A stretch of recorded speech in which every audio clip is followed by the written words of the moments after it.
नमस्कार मित्रों एवं प्रिय विद्यार्थियों। सीधी सटीक बात डॉक्टर रवि शर्मा मधुप के साथ इस वीडियो श्रृंखला में आपका स्वागत है।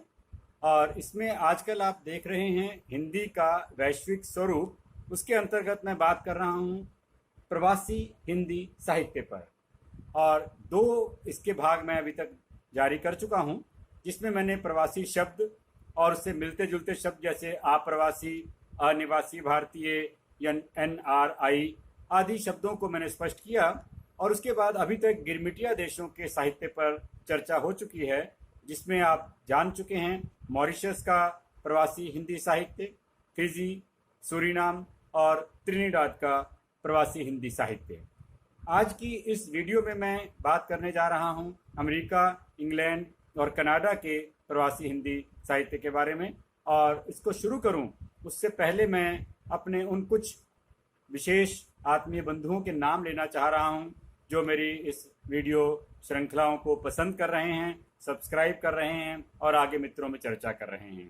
इसमें मैंने 10 नाम देने शुरू किए हैं और अभी तक मैं 2 वीडियो श्रृंखला में से नाम दे चुका हूँ। तीसरी बार मैं ये नाम देने जा रहा हूँ। तो आज के जो नाम हैं वे इस प्रकार हैं। इसे पसंद करने वालों में पंजाब से रवि जोशी, रांची झारखंड से डॉक्टर अंजना सहाय, बेल्जियम से कपिल कुमार, दिल्ली से यहाँ के पूर्व महापौर Shri Mahesh Chand Sharma, Shriram college of commerce के हमारे प्राध्यापक साथी डॉक्टर अनिल कुमार, सुरम्या शर्मा, भरत शर्मा, डॉक्टर प्रदीप कुमार जो स्वामी श्रद्धानंद कॉलेज में हिंदी के प्राध्यापक हैं, बहुत अच्छे विद्वान, आलोचक, समीक्षक, विचारक हैं। और डॉक्टर मीना पांडे जो विवेकानंद महिला कॉलेज में पढ़ा रही हैं और आजकल वे भी अपनी वीडियो श्रृंखला के माध्यम से विभिन्न मुद्दों पर साहित्यिक बातें कर रही हैं। और नरेश कुमार। इस प्रकार ये हमारे 10 नाम आज के लिए हैं, जिनको मैं आज इस मंच से, इस माध्यम से धन्यवाद देना चाहता हूँ कि वे मेरा उत्साहवर्धन कर रहे हैं। और आगे मैं और नाम भी देता रहूँगा ऐसे साथी, ऐसे मित्रों के जो मेरा उत्साह बढ़ा रहे हैं इस वीडियो को पसंद करके, इसे सब्सक्राइब करके चैनल को। और इसी प्रकार आप देखते रहिए वीडियो श्रृंखला।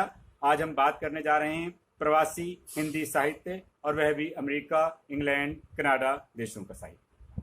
तो जैसा कि पहले मैं बात कर चुका हूं कि अभी तक हमने देखा कि प्रवासी हिंदी साहित्य गिरमिटिया देशों से शुरू हुआ था।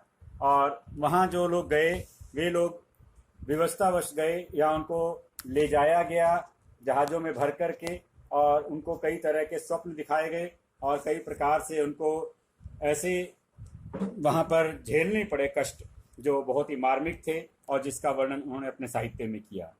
प्रवासी साहित्यकारों का दूसरा जो वर्ग है उसमें वे साहित्यकार आते हैं जो यूरोपीय देशों में और अन्य विकसित देशों में गए और वे किसी दबाव में, किसी विवशता में नहीं गए, अपितु वे गए अपनी खुशी से, अपनी मर्जी से, चाहे वे उच्च शिक्षा लेने के लिए गए हों या वहाँ का जो आकर्षक जनजीवन है उससे प्रभावित होकर गए हों या उच्च आमदनी डॉलर कमाने के लिए गए हों। तो ऐसे सभी लोग जो आज से लगभग 60-70 साल पहले बड़ी संख्या में जाने शुरू हुए थे और उन्होंने पिछले 60-70 सालों में वहाँ अपना नाम, अपना यश, अपना स्थान बनाया है और बहुत महत्व आज उन्हें इन देशों में मिल रहा है। तो ऐसे में स्वाभाविक है कि हिंदी का साहित्य भी वहाँ पे रचा ही जाएगा, क्योंकि हिंदी ऐसे लोगों की अपनी भाषा है और वे अपनी भाषा में सहज अभिव्यक्ति करते हैं कविता, कहानी, लेख आदि के माध्यम से। और इनके साहित्य में और गिरमिटिया देशों के साहित्य में एक बड़ा अंतर यह है कि ये लोग यहाँ रहने के बाद वहाँ गए हैं। कोई यहाँ पे 20-30-40 साल रहा होगा, कोई 10-15 साल रहा होगा और वहाँ अब ये 20-25-30 सालों से रह रहे हैं और इनको भारत के जनजीवन का, यहाँ की संस्कृति का, यहाँ के जो विभिन्न त्यौहार, यहाँ का साहित्य उससे भी परिचित हैं और वहाँ के जनजीवन को बारीकी से देख करके साहित्य रचना कर रहे हैं। तो इनके साहित्य में गिरमिटिया देशों के साहित्य की तुलना में कुछ अलग प्रकार की प्रवृत्तियाँ दिखाई देती हैं, जिन पर हम अभी आगे चर्चा करेंगे जब हम प्रवासी हिंदी साहित्य की विशेषताओं पर बात करेंगे। आज मैं केवल कुछ साहित्यकारों के नाम लेने जा रहा हूँ जो पिछले कुछ सालों में वहाँ कार्य कर रहे हैं। हो सकता है कि इनमें कुछ नाम मैंने पहले लिए हों, वे नाम दोहरा दिए जाएं, ऐसा भी इसमें संभव है। तो आप ध्यान दीजिए कि 1960 के बाद, भारत की स्वतंत्रता के लगभग 15 सालों के बाद में जैसे जैसे भारत में समृद्धि आती गई और मध्यम वर्ग बेहतर होता गया, तो ऐसे में अमेरिका में भारतीयों का प्रवेश ज़्यादा होने लगा और इनका मुख्य उद्देश्य उच्च शिक्षा प्राप्त करना या डॉलर कमाना रहा था। धीरे धीरे 1980 तक आते आते वहाँ पर हिंदी को लेकर के और ज़्यादा महत्व बढ़ने लगा और कुंवर चंद्र प्रकाश सिंह ने अंतर्राष्ट्रीय हिंदी समिति की स्थापना की और पहली बार हिंदी को अंतर्राष्ट्रीय मंचों के ऊपर पहुंचाने का कार्य शुरू किया कुंवर चंद्र प्रकाश सिंह ने 1980 में अमेरिका में। 1989 में रामेश्वर अशांत ने विश्व हिंदी समिति की स्थापना की और उन्होंने विश्वा और सौरभ नाम से त्रैमासिक पत्रिकाएं भी प्रकाशित करनी शुरू की। इस प्रकार वहाँ के जो हिंदी में लिखने वाले साहित्यकार थे, लेखक थे, उन्हें एक मंच प्रदान किया अपनी रचनाओं के प्रकाशन का। तो ये हिंदी की जो वैश्विक स्तर पर जो पत्रिकाएं प्रकाशित हो रही हैं उनमें विश्वा और सौरभ की गणना होती है, अमेरिका से प्रकाशित होती रही हैं। एक और नाम है डॉक्टर भूदेव शर्मा। आपने वहाँ Hindu education and religious society of India की स्थापना की और विश्व विवेक नाम से त्रैमासिक पत्रिका भी आपने वहाँ प्रकाशित की। इसके अतिरिक्त बड़ी संख्या में हिंदी साहित्यकार अमेरिका में साहित्य रचना कर रहे हैं। उनमें से कुछ नाम, बहुत कम नाम मैं यहाँ दे पा रहा हूँ क्योंकि नामों की संख्या भी बहुत अधिक है, मेरी जानकारी बहुत सीमित है, स्थान और समय की भी सीमाएं हैं। तो ऐसे कुछ नाम हैं: सोमा वीरा, इला प्रसाद, सुषम बेदी, रामेश्वर अशांत, अंजना संधीर, गुलाब खंडेलवाल, उषा प्रियंबदा, विजय कुमार मेहता, सुधा ढींगरा, उषा देवी, उमेश अग्निहोत्री, रेणु गुप्ता राजवंशी, कविता वाचक नवी, अंशु जौहरी आदि। और भी नाम हैं, मैंने इसलिए यहाँ पर 2-3 बिंदु लगा के छोड़ दिया है कि कोई अंतिम संख्या नहीं है या अंतिम एकमात्र नाम नहीं है। बहुत से नाम हैं जो इसमें आने से अभी रह गए हैं और मैं पहले ही कह चुका हूँ कि हर माध्यम की कुछ सीमाएं होती हैं, मेरी भी उतनी ही सीमाएं हैं। अब चलते हैं ब्रिटेन की ओर। ब्रिटेन में प्रवासी हिंदी साहित्य की जब हम चर्चा करते हैं तब हम पाते हैं, जैसा पहले काफ़ी विस्तार से मैं वहाँ के साहित्यकारों पर और वहाँ के विभिन्न अध्येताओं पर मैं बात पिछली वीडियो में काफ़ी कर चुका हूँ, विदेशी मूल के हिंदी सेवियों की बात भी कर चुका हूँ। यहाँ हम प्रवासी साहित्य के अंतर्गत केवल उन साहित्यकारों को ले रहे हैं जो मूलतः भारत के हैं और वहाँ जाकर के बस गए और वहाँ उन्होंने हिंदी में साहित्य रचना की। यहाँ विदेशी मूल के साहित्यकारों को इसमें शामिल हम नहीं कर रहे हैं।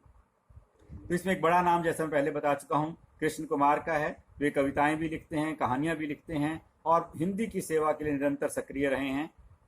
इसी प्रकार सत्येंद्र श्रीवास्तव, कीर्ति चौधरी, तेजेंद्र शर्मा, दिव्या माथुर, पद्मेश गुप्त, उषा राजेश सक्सेना, गौतम सचदेव, रमा भार्गव, प्राण शर्मा, भारतेंदु विमल, शैल अग्रवाल, नरेश भारतीय, जया वर्मा, शिखा वार्ष्णेय, कृष्णा अनुराधा, स्वर्ण तलवार, विजया नायर, आस्था नवल, नीना पॉल आदि नई पीढ़ी के साहित्यकार और पुरानी पीढ़ी के साहित्यकार एक साथ इस कार्य को कर रहे हैं।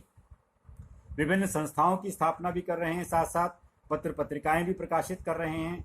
अपने अपने तरह से हिंदी को आगे बढ़ाने के लिए ये सभी साहित्यकार बहुत कड़ी मेहनत कर रहे हैं।